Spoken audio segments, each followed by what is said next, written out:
안녕하십니까, 성도 여러분. 오늘은 수요일입니다. 말씀의 제목은 이것들을 생각하라 라고 하는 제목입니다. 오늘 본문의 말씀은 빌립보서 4장 8절에서 9절의 말씀을 중심으로 함께 말씀을 나누겠습니다. 말씀 나누기 전에 기도하겠습니다. 하늘에 계신 아버지 하나님, 오늘 우리에게 귀한 은혜 주셔서 오늘 사도 바울이 이것들을 생각하라고 이야기한 그 이것들이 우리 삶 속에서 무엇을 말하는지 오늘 말씀을 통하여 깨닫게 하여 주시옵소서. 그러나 그 모든 것들을 깊이 생각하며 생애하는 정말 생각을 가지고 살아가는 그리스도인들 될 수 있도록 인도하여 주시기를 예수님의 이름으로 기도합니다. 아멘. 이것들을 생각하라 라고 이야기하고 있습니다. 예전에 어떤 목사님이 그런 이야기를 했습니다. Do you think about what you think about? 이렇게 이야기했습니다. 여러분, 무슨 이야기일까요? 아주 단순하면서도 생각을 좀 하게 하는 거지요. 내 생각을 생각해 본 적이 있는가? 라고 질문했습니다. 다시 말하면 내가 무엇을 생각하고 있는지 생각해 보았느냐라고 질문하는 것입니다. 여러분, do you think about what you think about? 이렇게 질문한 것이죠. 근심과 염려는 잘못된 생각에서 비롯된 것들입니다. 생각은 크기와 무게도 없습니다. 생각의 힘은 무섭지요. 생각이 행동을 만들고 행동이 습관을 만들고 습관이 그 사람의 인격, 다시 말하면 품성을 만들고 그 인격은 그 사람의 운명을 좌우하게 됩니다. 여러분, 그래서 이 생각하는 것에 관한 이 중요성은 아무리 강조해도 지나치는 것이 아니라고 보여줍니다. 왜냐하면 모든 것은 생각에서 시작되기 때문입니다. 누군가의 생각으로부터 인류의 문명도 시작되었습니다. 레오나르도 다빈치나 라이트 형제 같은 사람들은 하늘에 날아가는 새를 보면서 인간도 저 새들처럼 공중에 날아갈 수 없을까라고 고민하고 생각하는 데에서 바로 비행기를 만들게 되었다는 것이죠. 이 비행기는 세계를 하나로 만드는 바로 엄청난 일에 기여한 물체가 아니겠습니까? 그건 과학이지요. 심리학자들의 연구에 따르면 인간은 하루에 5, 6만 개의 생각을 하는데 95% 이상은 어제 했던 생각을 계속해서 반복한다라고 이야기합니다. 사람의 생각에 일정한 패턴이 있는데 자격지심이 많은 사람은 소위 셀프-이스팀이 낮은 사람은 누가 뭐라고 하든지 상대를 자신을 무시한다라고 그렇게 이야기하고 생각합니다. 그리고 무슨 말을 해도 자기 방어를 하며 살아가는 것이지요. 여러분, 총구가 휘어진 총은 사람이 아무리 바르게 쏘려고 노력하여도 그 총은 타겟을 맞출 수 없는 것입니다. 여러분, 인간의 생각은 그래서 특별히 살아가는 삶 그 자체, 이 생각이라고 하는 이 터전은 영적 전쟁을 하는 곳이라고 보여줍니다. 인간의 생각은 태초의 에덴 동산에서 아담과 하와에게 유혹의 속삭임을 할 때부터 잘못된 방향으로 흐르게 되었지요. 그래서 사람이 타락하게 되어서 인간이 하나님의 선하심을 의심하기 시작했습니다. 그래서 우리는 어릴 때부터 받은 충격이나 사건으로 인해서 사람들의 생각의 틀이 세팅되는 경우가 많다고 이야기합니다. 그래서 이스라엘 백성들도 430년 동안 노예로서 살아오면서 노예로서의 근성들이나 피해의식 같은 이런 트라우마를 씻어내는 바로 이 광야에서 40년의 세월을 보내야 했습니다. 그것도 결국은 여호수아와 갈렙만 제외하고 모두 다 애굽에서 나온 애굽의 1세대들은 다 광야에서 죽음을 겪게 되었습니다. 그리고 그 광야에서 새로운 광야 세대를 나게 하시고 약속의 땅으로 들어오게 하는 모습을 보게 됩니다. 여러분, 그만큼 이 생각을 바꾸는 것은 하나님께서도 쉽지 않으셨던 것을 보게 됩니다. 모든 악한 생각들이 하나님의 생각으로 바뀌는 연단의 과정이 쉽지 않은 시간들이었음을 우리에게 말하고 있습니다. 그러니 우리의 생각의 마당은 그야말로 영적인 전쟁터라고 해도 과언이 아니겠습니다. 여러분, 우리는 이미 출애굽해서 가나안을 향하여 가고 있는 광야에 있는 사람들인데 우리는 구원받았다고 확신하며 살아가고 있는데 아직도 우리의 생각은 지난 과거에 애굽에 있을 때의 생각을 가지고 살아가는 경우가 많다고 하는 것입니다. 그래서 하나님이 우리를 바꾸시는 일이 어려우신 것입니다. 그래서 시간이 지연되고 있습니다. 애굽식 생각들을 가지고 살아가는 거죠. 여러분, 그 애굽식 생각들은 과연 무엇이었을까요? 여러분, 그런 생각들이 우리 안에도 존재한다고 볼 수 있습니다. 아, 옛날이 좋았다 이야기합니다. 사람은 아무도 믿어서는 안 된다라고 이야기합니다. 힘 있는 사람에게 줄을 대야 된다라고 생각합니다. 아직까지 내 인생에 되는 게 없는데 앞으로도 그럴 거야 라고 생각하는 거예요. 나를 기다리게 하지만 나는 빨리 해주는 게 좋아라고 이야기해요. 빨리. 이것도 좋지만 저것도 해주면 좋겠다라고 이야기하는 그런 정신들. 그리고 나는 책임지기 싫다. 누가 대신 내 대신 해주면 좋겠다라고 말하는 사람들이 있어요. 이런 모든 것들이 다 애굽식 근성들입니다. 여러분, 이스라엘 백성들이 구원을 받았다고 하는데도 끊임없이 애굽 생각이 떠올라지는 것입니다. 한번 우리 자신들을 생각해 보시기를 바랍니다.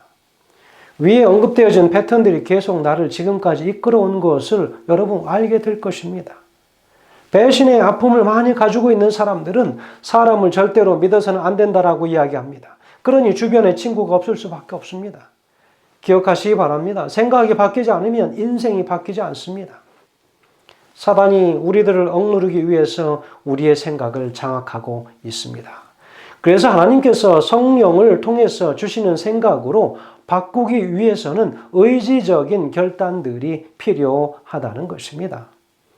고린도후서 10장 4절에는 기록합니다. 우리의 싸우는 무기는 육신에 속한 것이 아니요 오직 어떤 견고한 진도 무너뜨리는 하나님의 능력이라.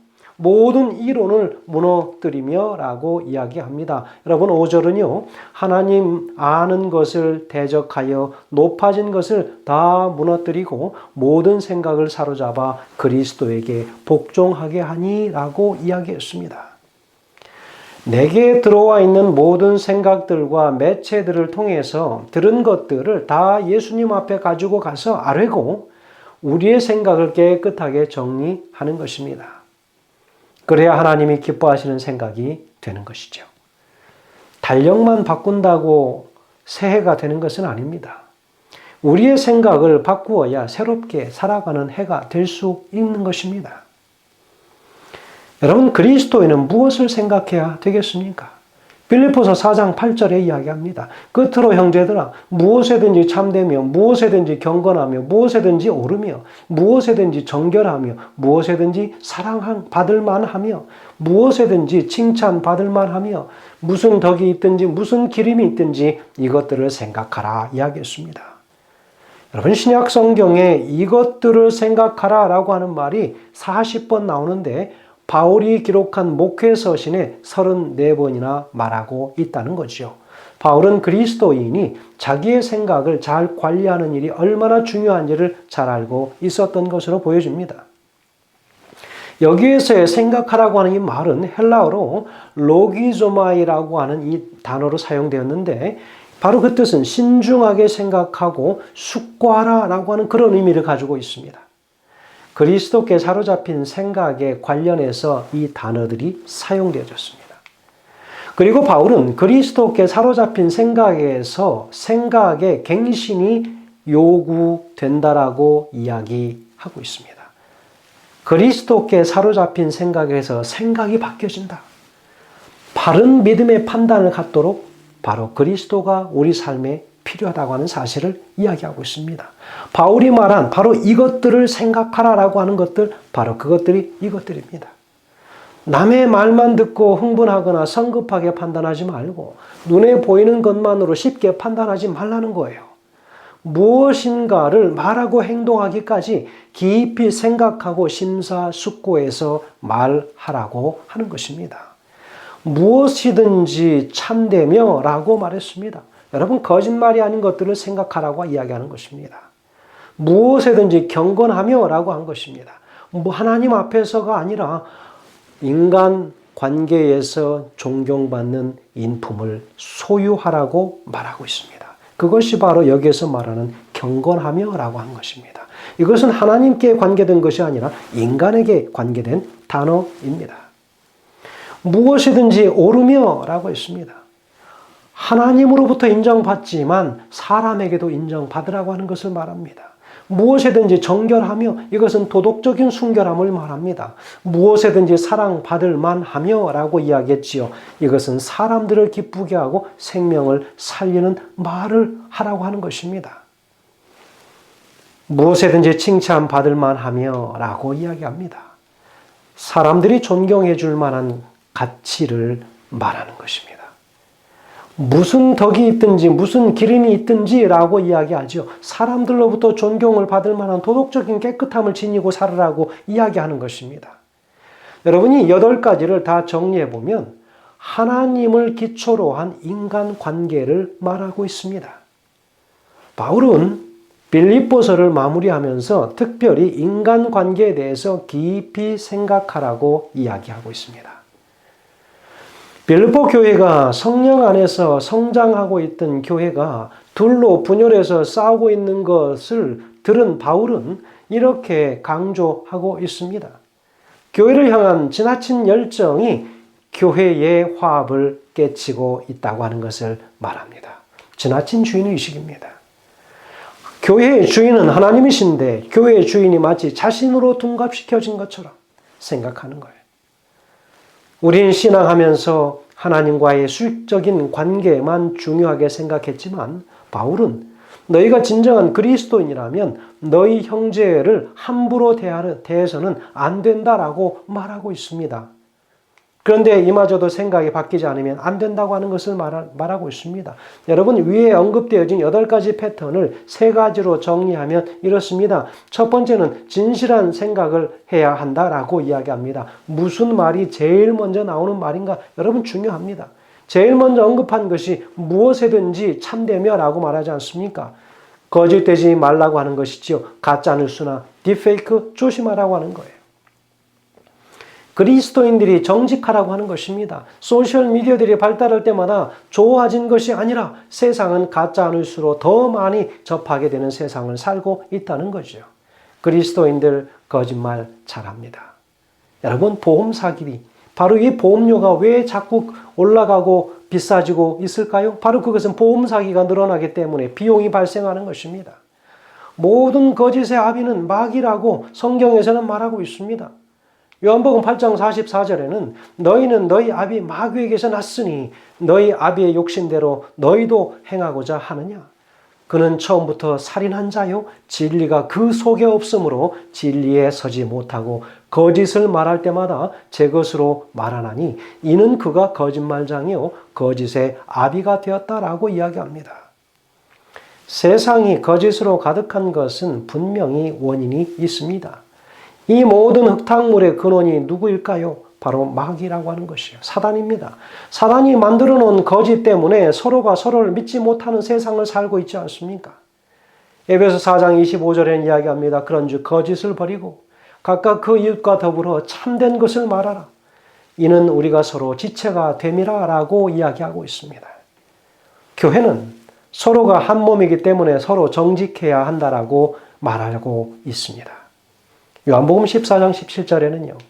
그는 진리의 영이라 세상은 그를 받지 못하나니 그러나 너희는 그를 아나니 그는 너희와 함께 거하시며 또 너희 속에 계시겠음이라 이야기합니다. 누굴까요? 그리스도인들입니다. 여기서 그러나라고 이야기합니다. 세상은 거짓으로 가득해도 그러나 진리의 영을 가진 아는 사람, 너희는 그리스도인들은 정직해야 된다 이야기합니다. 우리가 거룩과 정직의 삶을 살면 세상도 변화되지 않겠습니까? 두 번째는 깨끗한 생각을 해야 된다라고 하는 것입니다. 훌륭한 도덕을 말합니다. 세상에서 도덕을 말하면 비웃지만 교회에는 도덕을 말하고 지키는 마지막 보루가 되어야 된다는 것이죠. 여러분, 중국 폄하하는 것은 아니지만 중국 사람도 자기 나라에서 만든 음식을 잘 믿지 못합니다. 그래서 중국 사람들 외국만 나가면 화장품 사고 아기 분유를 사고 다 외국에서 구매하는 일들이 많다고 합니다. 우리가 중국 하면 짝퉁이란 말을 많이 하지 않습니까? 그 나라의 도덕성을 말하는 것이죠. 로마가 왜 세계 최대의 식민지와 최강의 국력을 가지고도 망했을까요? 바로 그것은 내부의 도덕성이 무너졌기 때문이었습니다. 음란 문화였습니다. 거짓과 폭력이 난무해서 로마의 바로 이 가정들이 붕괴되었습니다. 아버지의 권위가 땅에 떨어졌습니다. 학교가 무너졌습니다. 끝내는 나라가 무너졌지요. 이것은 남의 이야기가 아니라 우리의 모든 도덕성이 붕괴되어져 가고 있다고 하는 것을 반증하고 있습니다. 음란 문화, 동성애, 학폭, 조직폭력, 사기, 가정의 붕괴, 어른 공경 문화의 사라짐. 여러분 중고생들에게 담배 피지 말라고 말 못합니다. 세상이 이렇게 변하고 있다고 해서 그리스도인들까지 편승해서야 되겠습니까? 학교에서도 도덕과 윤리를 가르치지 않기 때문에 교회가 마지막 보루가 되어야 하는 것입니다. 성경에는 특히 십계명에도 무수히 많은 도덕적인 강의를 하고 있는 것처럼 말씀하고 있습니다. 바로 이 말씀은 하나님을 모르는 사람들에게 한 것이 아니라 그리스도인들에게 한 말씀이라고 하는 것을 여러분 기억하셔야 됩니다. 왜 그랬을까요? 그리스도인들이 변질되어 가고 썩어져 가고 있었기 때문이었습니다. 여러분 과연 그리스도인들이 주변의 이웃들에게 본이 되고 있는가 하는 것입니다. 교회 안에도 얼마나 많은 부도덕들이 존재합니까? 여러분 세 번째는 섬김의 생각을 하라고 하는 것입니다. 무엇에든지 사랑받을 만하며 칭찬받을 만하며 라고 이야기하는데 왜 사람들이 이런 사람들을 칭찬하고 사랑해 주는가 하는 것입니다. 우리가 그들을 섬겨 주었기 때문이죠. 믿음 좋은 사람들은 주변의 형제들을 섬기고 세워주는 사람들이죠. 현대의 가장 큰 문제 중에 하나는 자기가 자기를 높이고 세우는 사람들이 많다고 하는 거예요. 예수님은 섬김을 받으러 오신 것이 아니라 섬기러 종의 신분으로 이 땅에 오셨습니다. 그분은 자기가 십자가 그림자가 가까워질수록 제자들의 발을 씻겨주셨고 그분의 곁에 계신 성령님은 보혜사라고 이야기하면서 우리를 돕는 자라고 우리에게 오셨습니다. 우리는 그런 섬김을 받았기 때문에 우리는 형제들을 섬길 줄 알아야 합니다. 여러분, 헌혈을 받고 싶으십니까? 아니면 헌혈을 해주고 싶으십니까? 건강하면 피를 줄 수 있고 아픈 사람은 남의 피를 받으며 사는 것입니다. 건강하기를 원하십니까? 아니면 병약하게 살기를 원하십니까? 건강한 그리스도인들은 남을 섬기고 남에게 나눠주며 살아가는 사람들입니다. 건강한 건 감사한 일이지 않습니까? 여러분, 첫째도 둘째도 우리는 예수님을 생각하며 사는 것입니다. 히브리서 3장 1절에는 기록합니다. 그러므로 함께 하늘의 부르심을 받은 거룩한 형제들아, 우리가 믿는 도리의 사도이시며 대제사장이신 예수를 깊이 생각하라 라고 이야기하고 있습니다. 성도 여러분, 우리는 생각하고 또 생각해서 무엇을 하든지 예수님을 생각나게 우리는 그렇게 살아야 할 것입니다. 영어 성경에는 Fix your thought on Jesus라고 이야기합니다. 예수님의 생각으로 고정시켜 놓고 살아가라고 이야기합니다. 예수님이시라면 어떻게 하셨을까? 무엇을 하든지 이 질문이 우리 마음속에 던져지시게 되길 간절히 소원합니다. 여러분, 예수님은 바로 그런 분이십니다. 다른 이를 더 사랑하고 다른 이를 더 섬길 줄 아는 그런 분이시죠. 예수님의 생각으로 우리가 사로잡힐 때 우리는 이 세상을 분명히 이길 수 있습니다.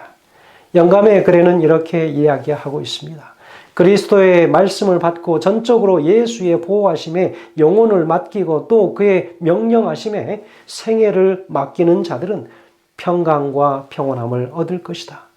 예수께서 당신의 임재로서 그들을 기쁘게 하실 때에는 세상에 아무것도 그들을 슬프게 하지 못한다. 완전한 순종에는 완전한 쉼이 있다. 우리의 생애가 복잡해 보일지 모르나 슬기로우신 대명장께 자신을 맡긴다면 하나님께서 당신의 영광이 될 생애의 품성의 본을 만들어 주실 것이다 라고 기록하고 있습니다. 여러분, 오늘 우리는 무엇을 생각하고 사십니까? 바로 그것은 예수 그리스도 중심의 생각. 가장 아름답고 고상한 것들이 우리 안에 충만하게 채워지는 그런 하루가 되길 주의 이름으로 축원드립니다. 기도하겠습니다. 하늘에 계신 아버지 하나님, 오늘 우리의 심령 가운데 무엇을 생각하든지 바로 예수 그리스도의 생각으로 충만해지게 하셔서 하나님 앞에 그리고 모든 우리의 형제 자매들 앞에 이웃들에게 본이 되는 그런 삶을 살 수 있도록 인도하여 주시기를 예수님의 귀하신 이름으로 간절히 기도합니다. 아멘.